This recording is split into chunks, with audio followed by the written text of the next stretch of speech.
My next book is actually marketed to middle schoolers. Yeah, if you were to ask any middle schooler if they've read at least one of Alan Grantz's compelling historical fiction novels, they will probably concur that they have.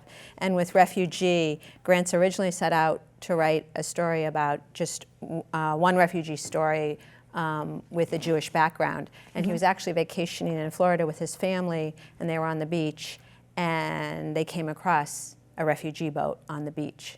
And he realized it hasn't just happened in the past, these immigration stories of escape, it's happening current day. So he decided he needed to have multiple characters and multiple narratives.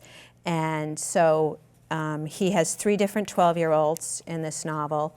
The first is Joseph, and his Jewish German family are trying to escape Berlin in the late 1930s. Then you have Isabel, 1994 Cuba, and her family is trying to basically escape the starvation that's afflicting the whole island and the repressive regime of Fidel Castro. And then you have Mahmoud with his Muslim family in Aleppo, Syria, and they were also trying to escape the war-torn city. All 3 teens at different times act, of course, as adults or almost adults because of the potential issues and traumas that are going on with their parents and what's happening as they're trying to escape. Grantz masterfully, initially as you're reading the novel, you think it's just going to be 3 different timelines and 3 different stories. He masterfully is able to connect the dots at the end of the story, where these stories end up converging and intertwining. And he also,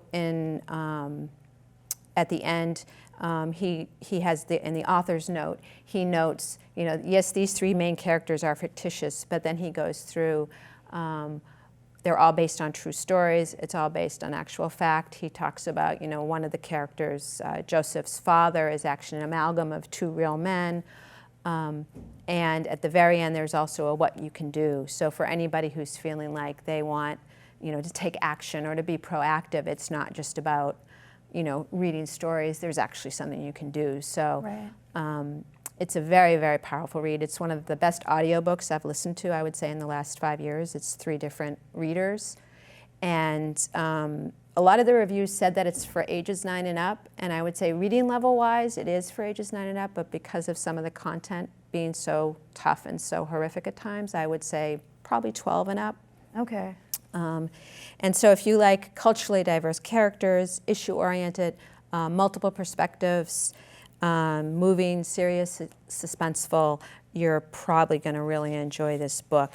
And I'll just read 1 or 2 of the starred reviewed comments. Publishers Weekly says, filled with both tragic loss and ample evidence of resilience, these memorable and tightly plotted stories contextualize and give voice to current refugee crises.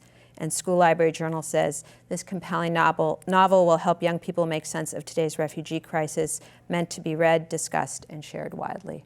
Wow, that sounds really powerful.